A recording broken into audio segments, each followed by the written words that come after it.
नमस्कार दोस्तों, मित्रों, सबको। मैंने ये एक शब्द पूछा था, अठवाण।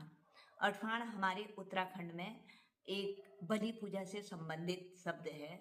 तो लोगों की जब मन्नत पूरी हो जाती है और जो इच्छाएं पूरी हो जाती हैं, जो अपना मंदिर में जाके बोल के आते हैं कि ऐसा हो जाएगा तो हमारा भला हो जाएगा, तो हम अठवाण देंगे करके। तो अठवाण का मतलब होता है 8, यानी 8 चीज़ों की बलि देना। उन 8 में होता है तो 7 तो बकरे होते हैं और एक 8वां जो होता है भैंसा होता है, उसको महिष कहते हैं।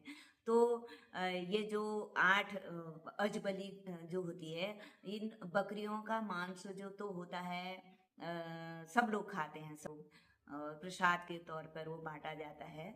और महिष बलि जो होती है, भैंसा जो भैंसे का जो कटरा होता है, उसको उसकी बलि दी जाती है। तो पहले कुछ लोग उसको खा लेते थे, लेकिन अब वो महिष को कोई नहीं खाता है, भैंसे को कोई नहीं खाता है। वो चील कौओं के लिए छोड़ दिया जाता है, या फिर वहीं मंदिर परिसर से बाहर उसको काटा जाता है और बाहर ही एक गड्ढा खोद के उसको उसमें डाला जाता है।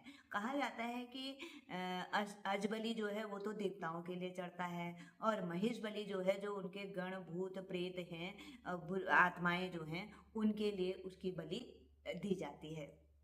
तो लोग अपनी मन्नत पूरी होने पर इसकी बलि देते हैं। गांव में ये प्रथा अभी भी है। अब मैंने भी एक बार देखा था, हमारे गांव में बैसी कहते हैं, बैसी लगी थी। तो वो बैसी 22 दिन का होता है। 22 दिन नहीं होते हैं, वो 11 दिन तक लगता है। तो उसमें सुबह शाम लगा के तो 22 टाइम देवताओं का आसन लगता है।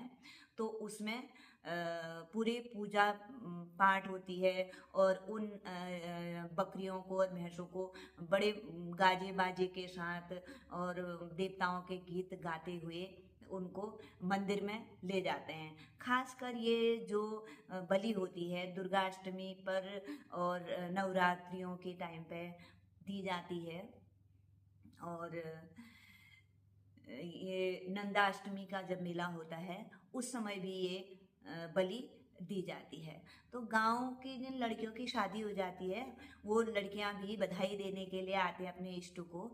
तो वो भी प्रण करते हैं कि हम मेरा बेटा हो जाएगा या अच्छा हो जाएगा, तो मैं बकरा चढ़ाऊंगी करके। तो उस समय गांव में जब बैसी लगती है तो बहुत 100, 200, 400 बकरे भी हो जाते हैं।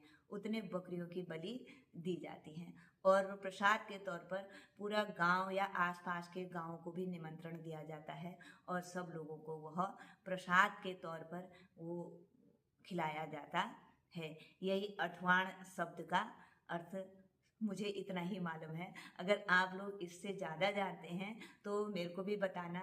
मुझे भी अच्छा लगता है इन पहाड़ के शब्दों को सुनने का, पहाड़ के रीति रिवाजों को जानने का।